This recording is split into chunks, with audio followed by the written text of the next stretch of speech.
All right. Good morning. It is Thursday, the 21st, at 10 a.m. Welcome, Broncos. Just want to quickly introduce myself and the rest of my colleagues that are on this call today. My name is Abel Johnson. I work here on the growth team within Human Resources. And I have with me co-facilitating this training with me, Kyle Galloway. I'll let him introduce himself here in a minute. I also have with me Tiffany Trader, our fearless leader, and Tiffany Whitman as part of our growth team as well. So you are all blessed to have the whole growth team, almost the whole growth team here. And they have, they're here to help answer any questions that you guys may have that Kyle and I can answer regarding some of the things that we're going to be covering today. So please feel free to unmute and shout them out if you have questions. We'd love to make this a dialogue. We're not going to take too much of your time this morning. This is only a 1-hour training. We've compressed it to be around certain topics and content that we'll address here today. We want it to be meaningful. And so we hope that this content is meaningful to you as you enter the evaluation season. As my T-Mobile carrier would say, this call is being recorded for quality assurance. Of course, that's what they always say, but I tell them, well, this call, I'm recording you too. So just so you know. So we are recording this session today just so that we can go ahead and send a follow-up email after this training for all of those in these both colleges that we're talking about today, College of Education, College of Health Science, that weren't able to make it today, so that they can go ahead and watch this video, answer any questions, as well as the rest of you if you want to go ahead and rewatch the training video before you do your eval later on in the year. So please make sure that you're muted while you're not talking, just so we don't get any interference in the meantime. So let's go ahead and kick off the training. So as you can see from the slide deck, there's a few words here, empathy and evaluations. It seems almost counterintuitive when you put those two words together. But we're going to talk a little bit about having empathy this year as we approach the evaluation season and what that really means. So as we know, the annual performance evaluation, or the annual performance appraisal, some people call it, is a great time of year to talk with our employees and talk with them about their accomplishments, about meeting their goals, or if they haven't met their goals, setting new goals, and then also talking about some improvements that need to be, room for improvement that need to happen. We know that this last year has been a different year for many of us. I use the word different, but many times I use the word difficult. Sometimes it's both. Some people say it hasn't been difficult, it's just been different. And so when you think about evaluations this year, the key to this year is going to be flexibility. As leaders, our primary goal is to help our employees perform their jobs to the best of their ability, and also to help develop them. So this requires a lot of commitment on our end, as we know, a lot of investment of time and energy. But as with anything worthwhile in this world, what you put into is what you get out of it. And we truly believe that our employees are worth the time and commitment. So I'm going to go ahead and kick it over to Kyle Galloway. Again, he's going to co-facilitate with me. Let him introduce himself a little bit to the rest of you. And he's going to talk about some of the topics we'll cover today in our session. Good morning, everyone. Welcome. Glad to be here. My name is Kyle Galloway, here with the growth team in Human Resources. This is my third month here at Boise State, so excited to be here, and excited to be here this morning to provide some content for you that you guys will find relatable to your role as a leader. So today's topics, to jump in, we're going to discuss understanding 2020 and the challenges this year has brought us. Like Abel said earlier, this year, 2020 has been either different or difficult, maybe some for both, but it's definitely been challenging. So we're going to discuss a piece of the pie regarding understanding 2020, what it was. We're going to discuss, how to show empathy and what it means, but really more importantly, how do we apply it to our discussion? Having the conversation is another important piece what we'll discuss today. What does the tone sound like this year, and how does it tie into the conversation?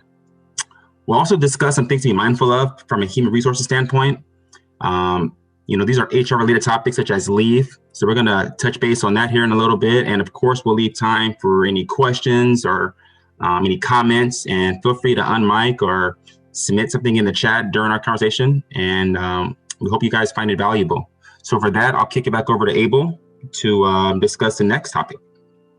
Awesome. Thanks, Kyle. Thanks. We're lucky to have Kyle with us. And even though he's joined us just a few months ago, he's making a great impact here in HR and on campus. So glad to have him next to me.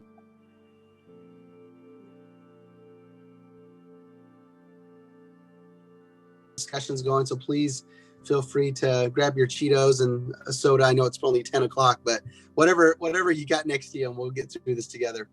So before we start off, let's talk. I want to kick this off with a question. You can see this slide, and there's a bunch of words on here.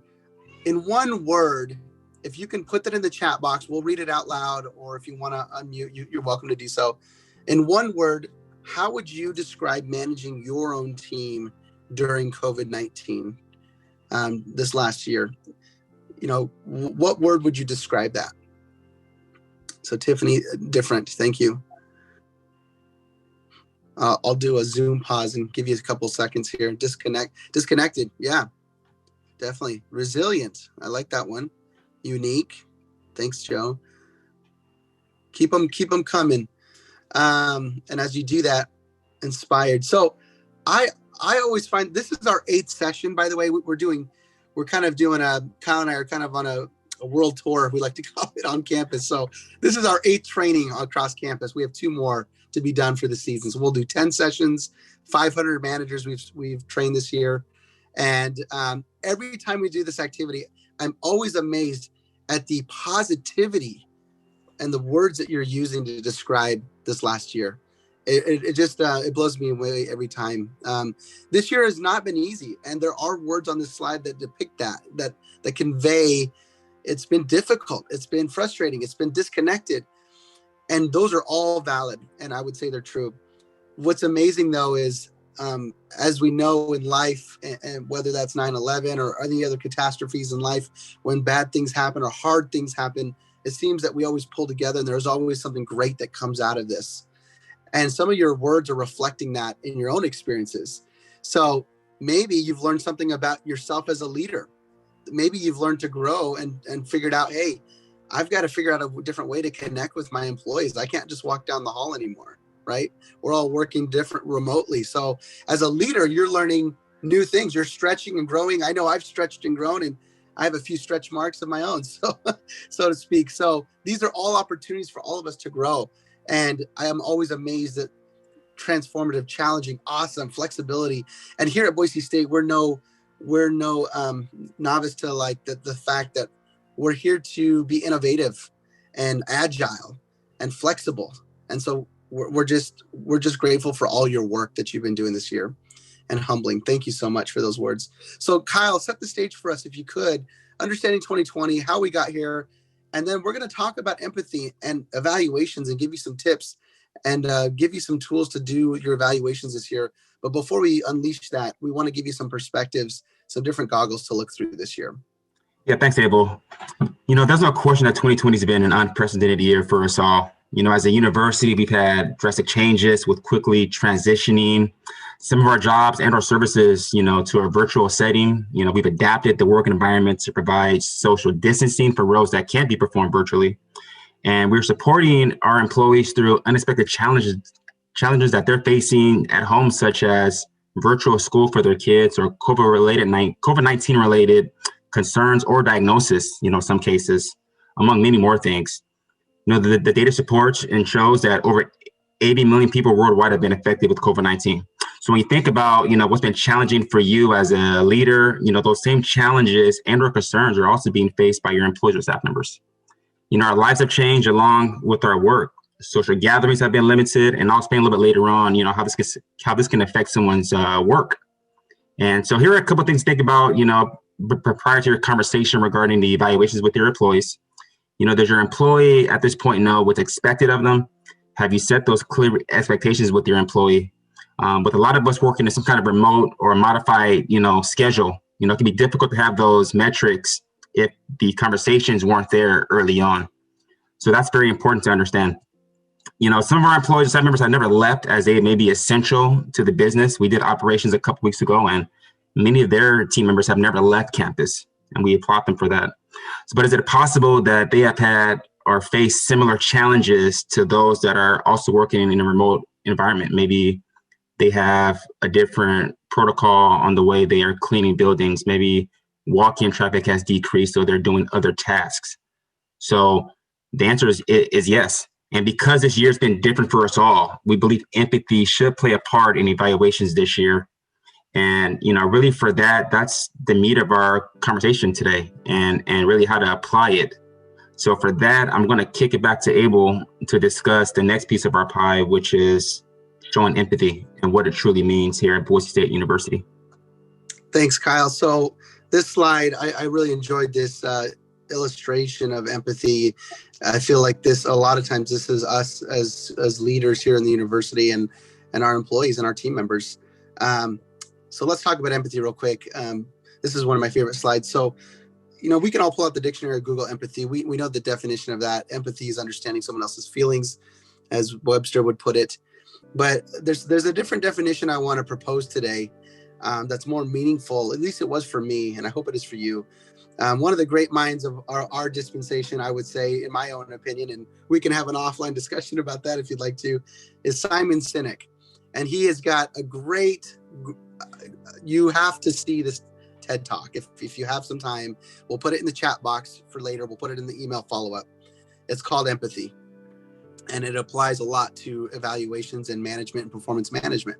So empathy, he defines this as empathy is being concerned about the human being and not just their output. So what does that mean, and how do we relate that to performance management or performance evaluation?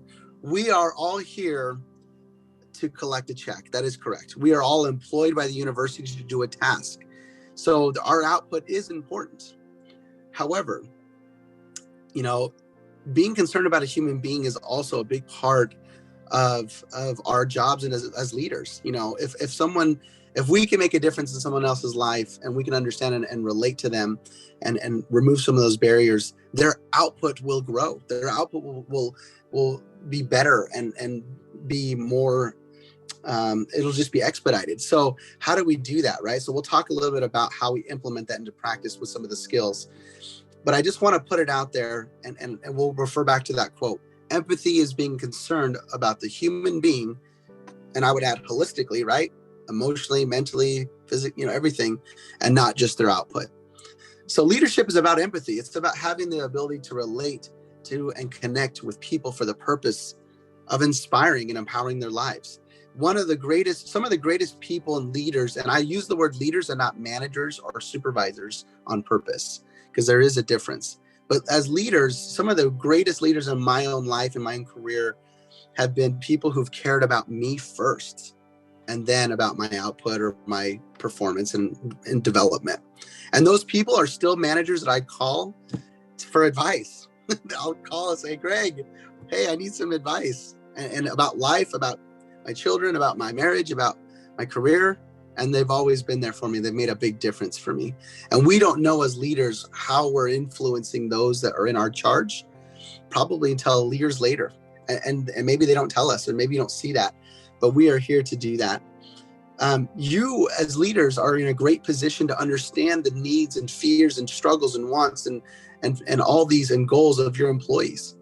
Because it's been such a rough year, our tone and our approach should be one of compassion and kindness, using language that shows that you understand their concerns as to maybe why their project wasn't done on time this year, why it was delayed or maybe unfinished.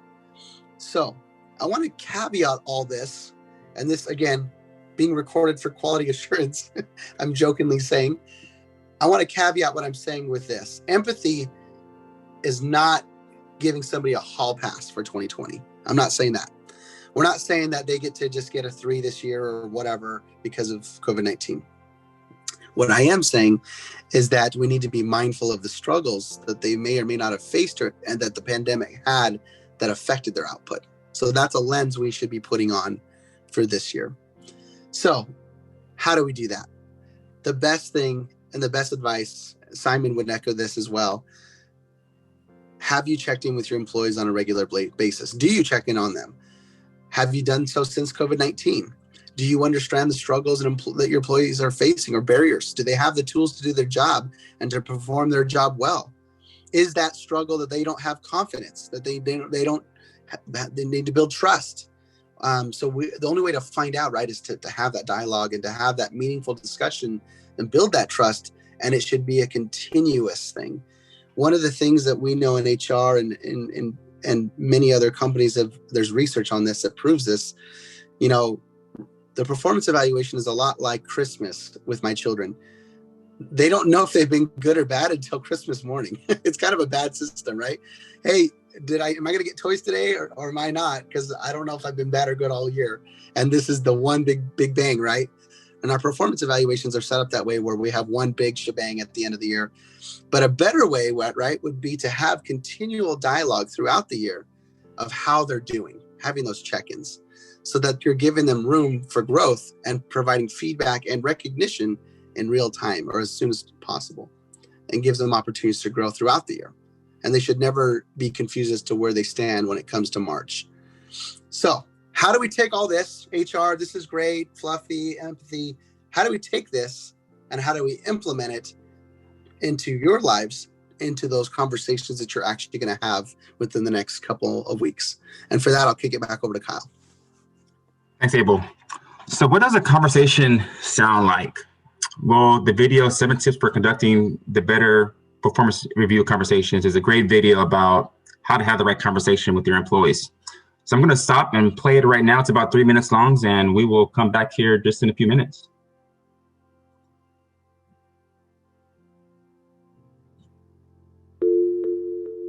Conducting the performance review conversation can be challenging, both for you as a leader as well as for the employee. The employee may be concerned that they're going to be sitting in the hot seat and get judged. They might also worry about how the performance appraisal could affect the potential for them to get a raise. You might be concerned that your feedback can cause them to get emotional or defensive or even argumentative. That's why it's really helpful to have a plan in place when going into this conversation.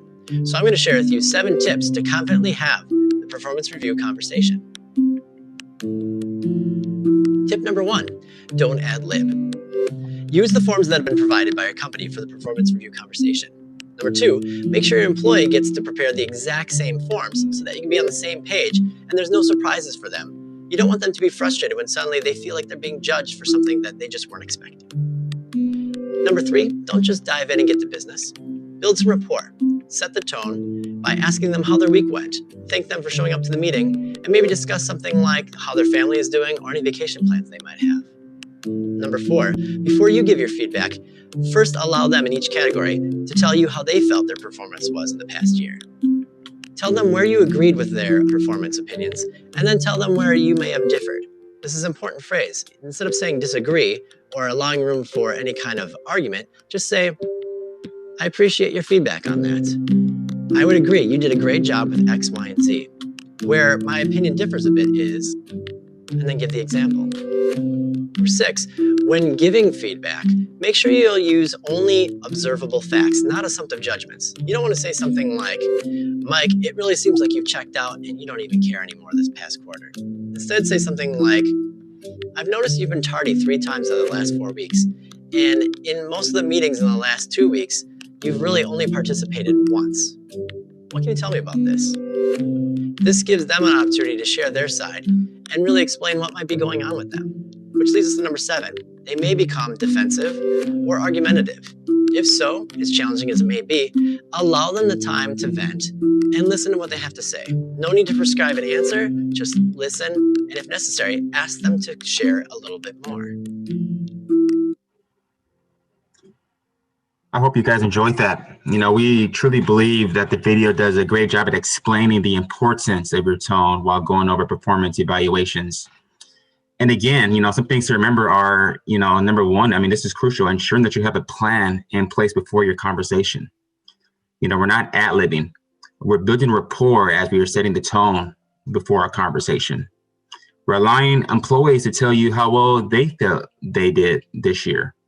And as a leader, as we collect data with performance management, we're only using facts, not assumptions. And as you specified at the end, we're leaving time on the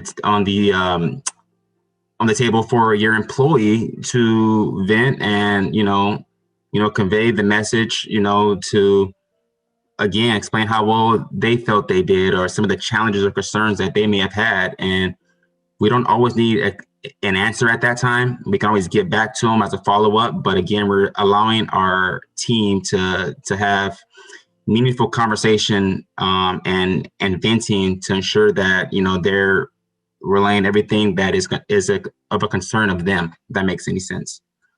So again, here are some examples or suggestions, you can use prior to your conversation with your employee. We like these phrases because they show empathy. Thank you for your contributions during this difficult time. I appreciate how well you've adjusted during this time, Abel. I understand this year's been challenging, and here are some things that went well, and here are some things that we could work on for next quarter. I understand this year's been challenging. Your tone and approach, have the ability to turn any situation into a more of a positive outcome, and we truly believe that. But without having the relationship built with your team, then the conversations could turn a little bit left. So if you have the rapport built, if you have the relationships in place, we believe that the conversation should be a lot smoother as you have those evaluation discussions later on this year. For that, we're going to touch base briefly on performance management here next, and I'm going to kick it back over to Abel. Yeah, thanks, Kyle. So we know this illustration does a great job of showing some of the basics of performance management. We know that performance evaluations or performance appraisals are one tool in your toolbox, right, to do an effective performance management and to help manage your team. Some of these other graphics show some other tips on how to do that successfully. We've already mentioned, meeting regularly is a great idea, not just once a year. So throughout the year, and that may vary from supervisor to employee or from team to team or college to college. Maybe for you, if you only manage 2 or 3 people, maybe that can be done on a monthly basis. If you manage 10, 15 people, it might be less frequent. So just whatever that looks like for you, and we're happy to help guide you with that if you need further help. But just making sure you're meeting with them regularly, that builds trust. It builds communication so that there's transparency of what's expected and what's changing, giving updates and information. And so that's always a great thing to do. Making sure you have documents in place. HR, here in HR, we provide some of that for you. We also have things such as the IDP, which is the individual development plans, which we can help set up with you and your employees as well to provide some extra guidance on maybe someone who wants to develop their career and want to get on the fast track. So setting goals, that's part of setting goals and being prepared, but also sharing with them feedback as to what they can improve.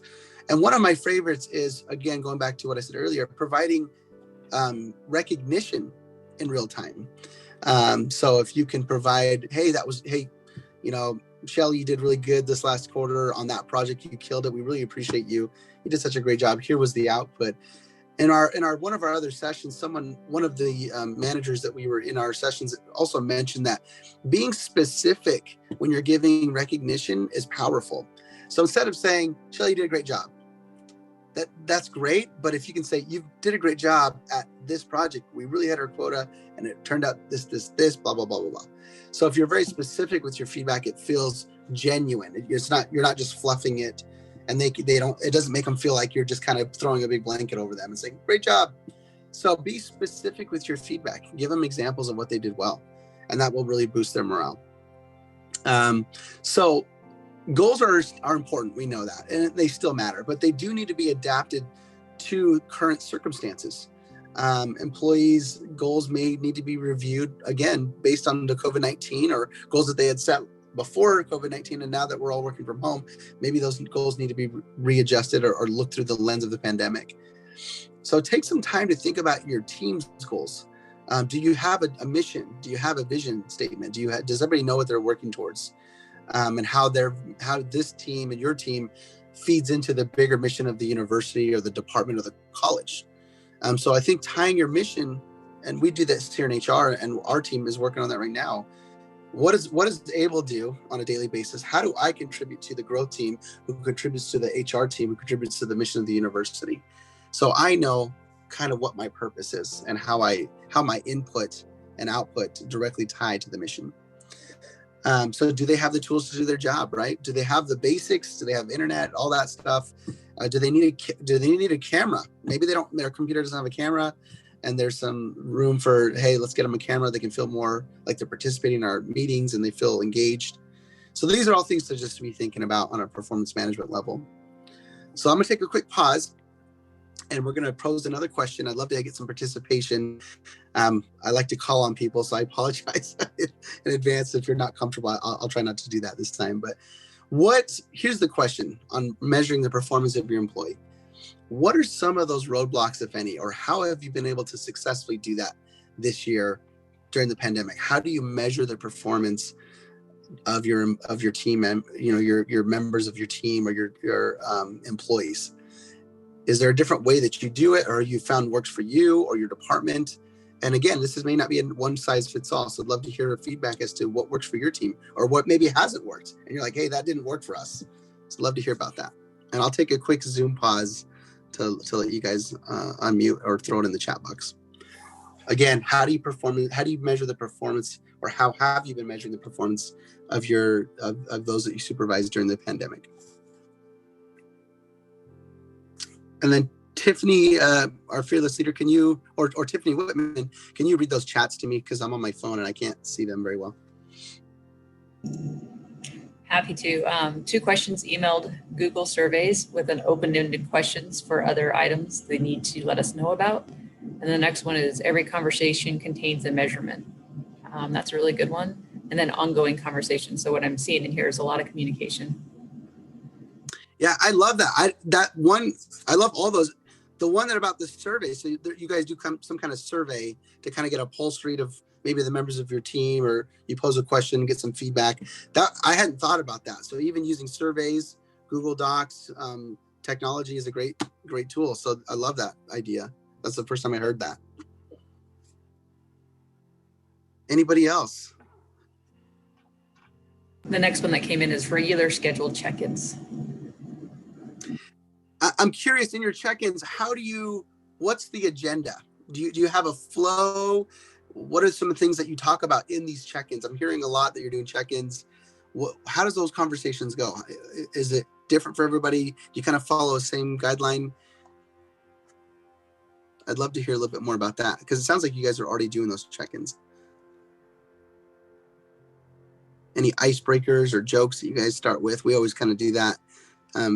Shared documents where employees can ask. Yeah, I love that. This is Jennifer. I'm the one that had put regularly scheduled check-ins. And I will just say that I usually lead with my employees' agenda. What do they feel like we need to cover? And then I just have kind of an ongoing list of things that I know that they're working on, so we can check in with that. I love that. Yeah, thank you so much for sharing that. I love that you start off letting the employee, like, what do you want to talk about, right? What is there something that we need to address? Because sometimes we may think that we need to be talking, 60% of the talk needs to be on this subject, and really the employee's like, I got that. Like, I want to talk about this. So maybe letting them start. I love that. Start every meeting with a fun question. I love that. We do that in HR all the time. We do icebreakers or goofy questions, or Tiffany Trader most embarrassing moments, which she could share, but I like to put her on the spot a lot. So we love it. We want to build rapport and trust. And the way to do that is to really, once again, Simon's right, caring about the employee. We're all human. We're all human at the base level.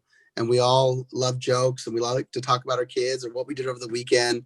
And all of that may seem silly in a professional environment, but it builds that foundation where trust can be built upon. And so that's really important.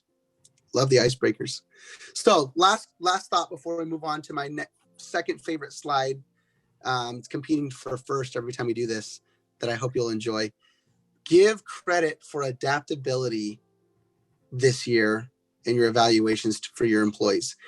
Employees have made a jump, right? They have jumped from the lily pad to the rock this year, from working in a normal setting to working from home, and all of the stuff that goes with that.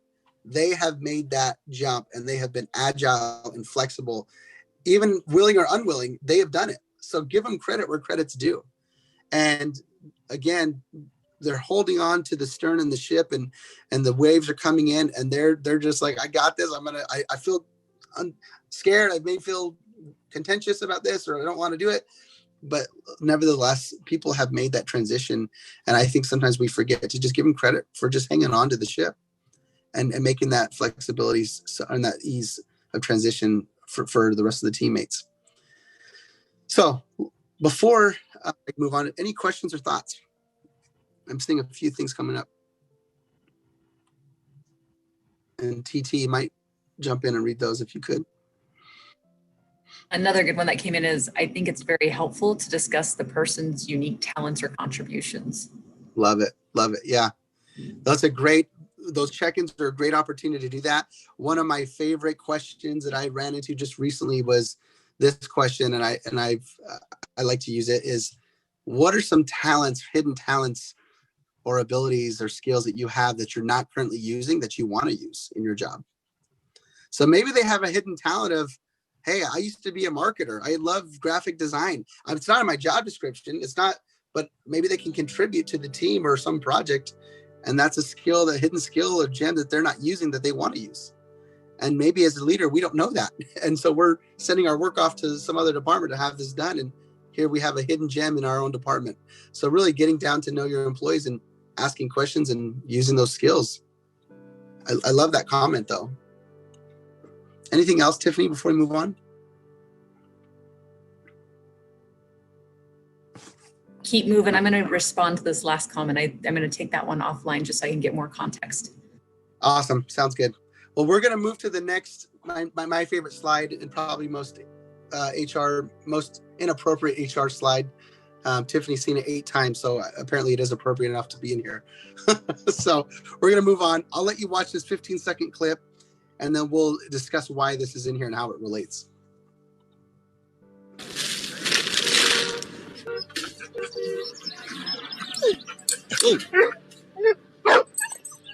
Look at the cute dog.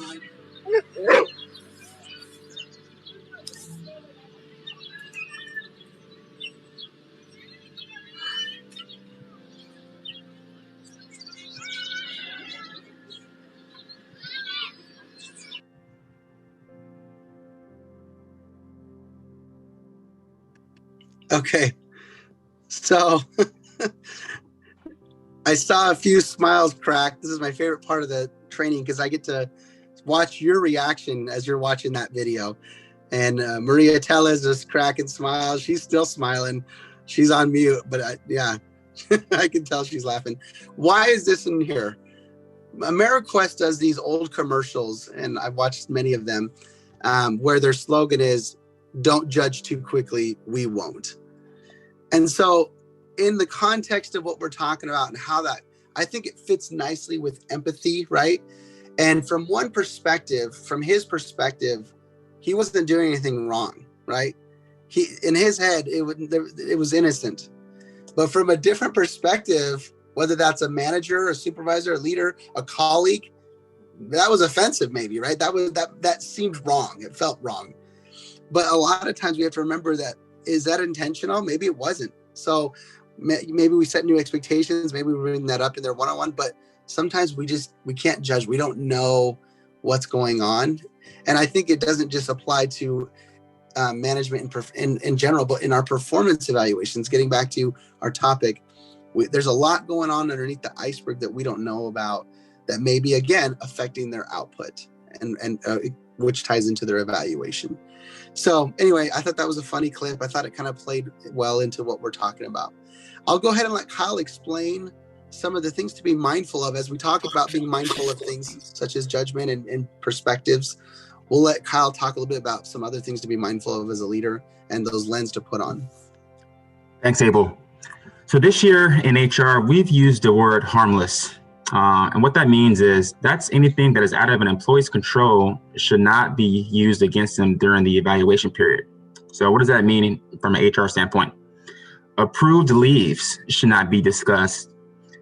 FFCRA, which was a new law in effect in 2020, Families First Coronavirus Act. We have people that were on FMLA. We have people that are on ADA accommodations, and we have people that were on furloughs. So again, we think about a period of time where somebody was off of work during that block, we're not going to hold that against them, whether anything was due or, project was missed. If they were on approved HR leave, then the discussion stops there.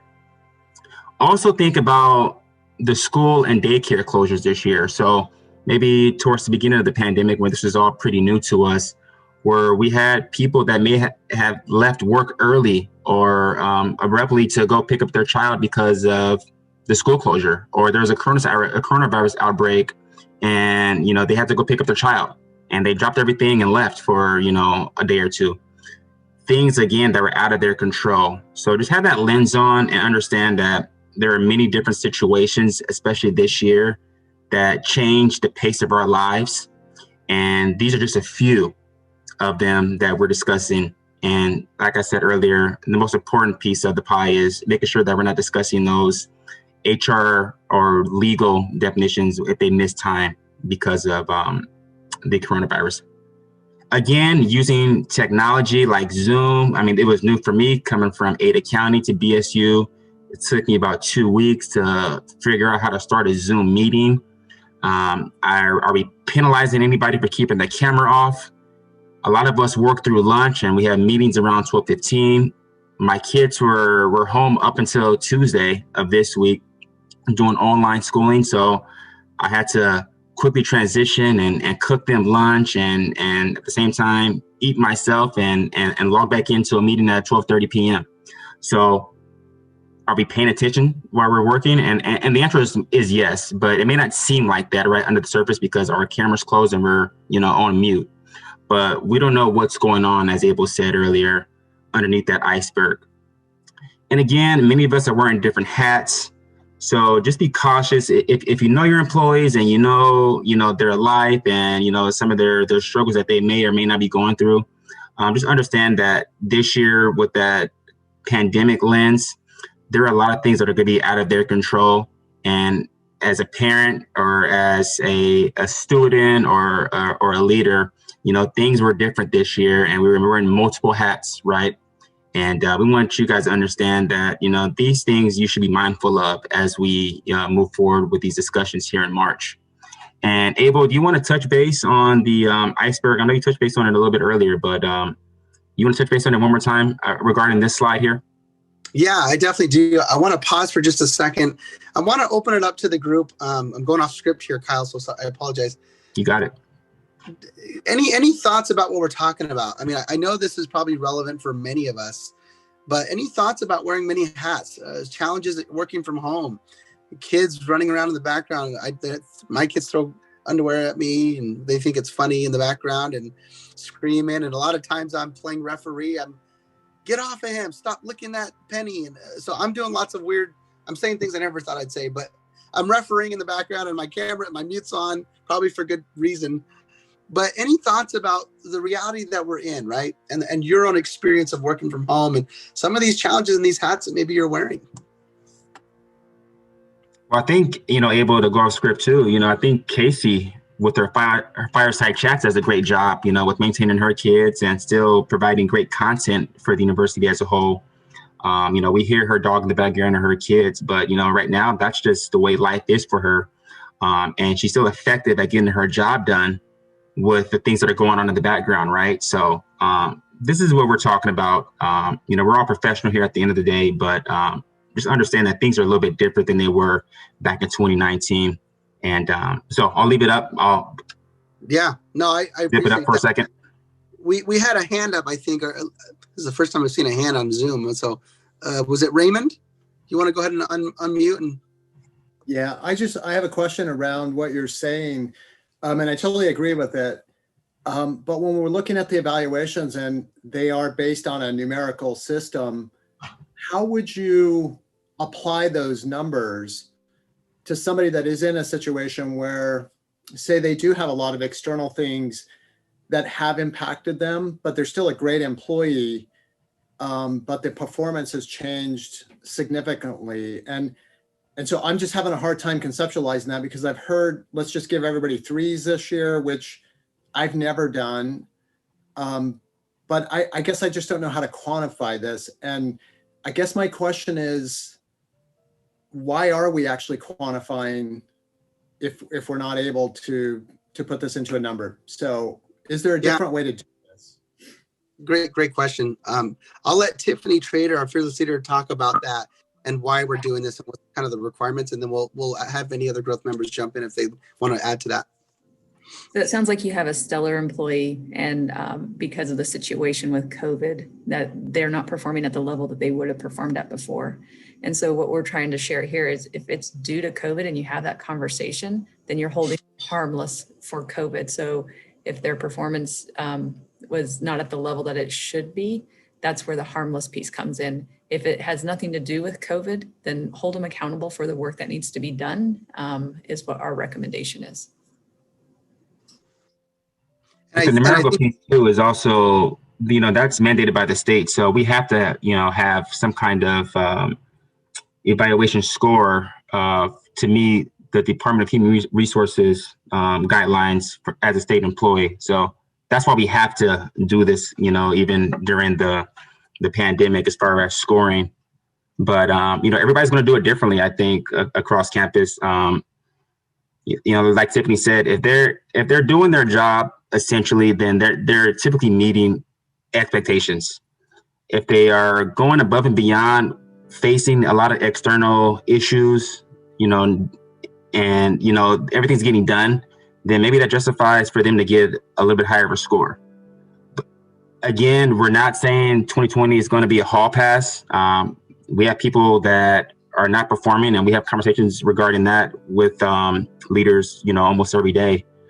However, if it's gotten to the point where it's still going on, then where were the conversations since, this person has been, out due to COVID, whether it's in a remote setting or at work? Are we having those ongoing discussions to ensure that we know what's going on? And I guess it'd be kind of just up in the air as far as everybody's going to do it a little bit differently this year. So we're using, our leaders to do the best, judgment. We're just saying, essentially, if there are things that are out of their control, then we want to make sure that we're looking at it from a different angle this year, more so than other years. Yeah, thank you. That's both of those responses are very helpful. Yeah, no, and Raymond, we'd love to, if you need further guidance offline, our team's here for you, and we can provide some other context. But hopefully we answer that question. I think the biggest part of that is, again, the harmless piece and knowing if it's COVID related. And as a leader, the only way you're going to know is if you're communicating regularly with that employee to find out. So I think that those are the two big things. I think we had a couple other hands. Shelly, we'll get to you here just in 1 second. Megan, is your hand up? I see a yellow hand. I think it's Megan. Can't see the last name. It's Megan Coster from the Department of Respiratory Care. One of the other things that I just wanted to point out, and I apologize if I've missed it and someone said it, I know Kyle kind of alluded to it, is with the shift to remote, I've noticed a lot of employees have gone beyond the typical work day to where we need to now consider the 24-hour work day when we work remote. Yes. So that is definitely something as far as empathy goes. So remember, if they're answering emails at 6 p.m., if they're getting back to you within an hour, I do think that is something that we should be taking into consideration, because a lot of us truly are working almost an 18 to 24 hour work day. You are absolutely right, and I'm very glad you brought that up. So kind of to go off of what you said, and to tie into what Raymond is saying, and the rest of us, maybe some of our employees are off for an hour for lunch or early off on a Friday, but guess what? They're getting on their computer and sending emails at 6:30 on a Monday, right? Or 10 p.m. on a Friday night. It's like, why are they still, we all leave the office, but there's, in this kind of setting, our hours are flexing a little bit and people are still working. So the quantity and the quality, it's different. So I think we need to keep that in mind, is what you're saying, when we go to look at their evaluations and their output. It may just feel and look differently, but the output probably is still there. It just is presented differently. And we kind of talk about that here coming up in a minute, about mental health and some of the differences in our eating habits. Our working habits are changing. Like you said, the 24-hour work day. Totally get it. You're tied to your phone. You walk to the kitchen. My stuff's on my phone. So someone pings me. It's like, oh, I got to run back to the computer. I'm getting a drink, but I'm getting lunch, but somebody's pinging me. So I totally agree with what you're saying. And I hope that makes sense. Yes. Tiffany Trader is guilty of this. Tiffany, no sending emails after hours. Our fearless leader, she works so hard for all of us. So we appreciate her as well. Is there another hand, Michael? Sorry, Shelly, we'll get to you in 1 second. Michael, I can't see your last name. Yeah, thanks. I just a clarification on the harmless piece. Would it be correct to say if somebody is maybe underperforming that is related to COVID, then we would not hold that against them? But if they are overperforming, which is directly related to COVID, that we could award them for that in the sense of giving them, exceeds and stuff. It's like, we're not saying throw COVID out completely. We're saying we're just not going to give anyone a does not meet because of COVID, but we could give them an exceeds because of how they have really adapted. Yeah, you're right. I think that would reflect in a higher score. So yes, you can. The short answer. And Tiffany, I think, is nodding yes. I think she's in agreement. I'm trying to stay in my lanes, Tiffany. You tell me. She's like, you're good. You're good. So I think we're good with that. Hope that answers your question. Shelly, Kyle, did you want to answer Shelly's question about some of the forums and some of the... Oh, Tiffany and Tiffany both did, and they shared it with everybody. So we all got it. Thank you. Sorry, I'm on this iPhone 11 here on the hotspot. So I apologize. I can't see everything. Well, let's move on to our last two slides, and we're hitting our time mark. Thank you for all your questions and participation. We love this. So Kyle, talk about the mental health piece and some things to be aware of, and introduce our guest speaker. Absolutely, Abel. Matt's no stranger to the campus community. He's an expert on empathy and mental healthness, and he's been a great resource for HR, during this pandemic. And again, I like to throw this out there. HR doesn't have all the answers. We don't always know everything. So we're lucky. We are good at partnering with those that are experts, right? So we're lucky to have, Matt Neese's partnership as we discuss empathy and how it applies, for this year. So he has a nice little 2-minute clip that we want to show you all. I know we're kind of running out of time, so I'm going to go ahead and press play here, and then we'll recap here in a second. When it comes to applying my knowledge of empathy, there's a really great framework that helps me keep in check. On one end of the spectrum, there's what we call cognitive empathy. This is when I understand cognitively what's going on for another person emotionally, but I don't have my own emotional connection to that experience, and therefore don't care enough to do anything about this understanding. On the other end of the spectrum, there's emotional empathy. This is when I'm connecting so much emotionally with my perception of what the other person is feeling that I lose myself in a moment. I become flooded with my own emotions in an attempt to align with the other person, that I'm unable to be helpful in that situation. And then in the middle, there's what we call compassionate empathy, which, as you might expect, is a healthy blend between the first two. Based on my working knowledge of this person's life, when I'm feeling compassionate empathy, I have enough information to infer what they are likely experiencing. I have enough emotional connection to this person and their circumstances to have the desire to help. And because I'm staying grounded in my own identity, I'm able to be moved by this experience and the ability to compassionately or empathically support this person. Yeah, this is a great video. And when we send a recap email later on this week or the first part of next week, you'll have the full 6-minute discussion with Matt regarding empathy and really how to understand it and really how to apply it. So again, we appreciate Matt Neese's time and effort and partnering with us in this effort. So to move on, another huge piece of our theme for today was really understanding someone's life struggles. And there have been many throughout campus, especially during this pandemic. And we all know that according to the CDC, COVID-19 has been stressful for a lot of people. Fear and anxiety about a new disease and what could happen can be really overwhelming and cause strong emotions in both adults and in children. Public health actions such as social distancing can make people feel isolated and lonely and can increase stress and anxiety. And ultimately, this can affect someone's work. So stress during an infectious disease outbreak can sometimes cause sleeping and eating pattern differences. You can have difficulty sleeping or concentrating. It can worsen chronic health, problems. So again, many of our employee staff members may be going through this, and we would never know without some of those discussions. So during this time, is it appropriate for us to show a little bit of grace And again, this is why we're having this discussion today. And it's about having that empathy piece to really understand, someone holistically instead of just what they're outputting. So as a manager, we believe it's your job as a leader to provide tools such as EAP and other programs and services, that we have within HR to ensure that your people have the tools in place to succeed and do the job, and really ultimately to take care of themselves. Because that's what we really want. So sorry to speed that up a little bit, but we're running out of time. Do you guys have any questions regarding the mental health piece to this? We'll also send out links in our recap regarding our EAP services page and any other references regarding the help with mental health around the pandemic. So if we're good, I'm going to go ahead, Abel, and kick it to the next slide, and back over to you, brother. All right. This is the last slide for the day. We have 9 minutes. Love to open it up for discussion. Any questions you may have.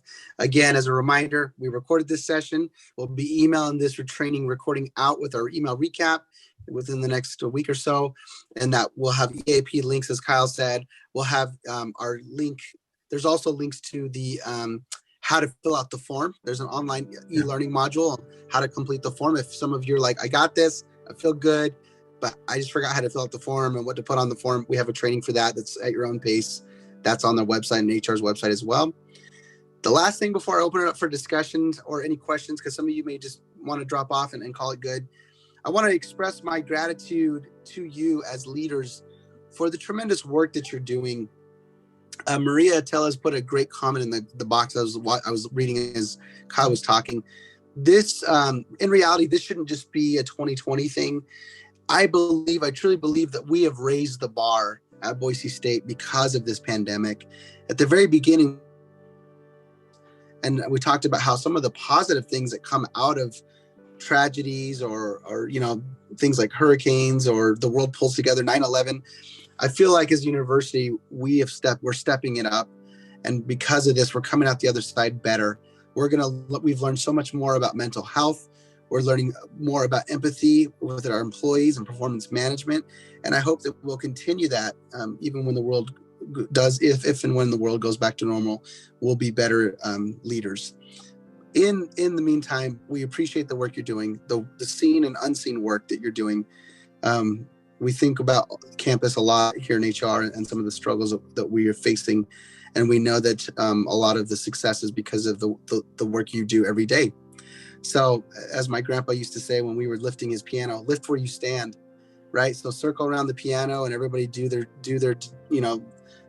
work and do what they can in their own sphere, lift 2 inches up. And I know many of you are doing that. So I'm preaching to the choir, but we want you to know that we appreciate the work you're doing.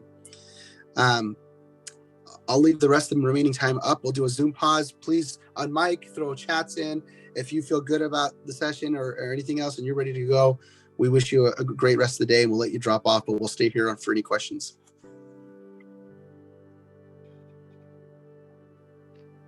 I have just a quick question. I did a training back in 2019 with Jordy on evaluations, and he indicated that there might be some work in place to change up the evaluation and make it a little bit more so it can represent our departments. Do we have an update on that? Yes, great question. I'll start the ball off and then I'll pass it to the teammates if they want to jump in. We know that process, the evaluation itself, and the way we view the evaluation, this is kind of the first step getting there. The empathy thing is really great. It leads into some other bigger discussions. We have some barriers in front of us to make that change drastically.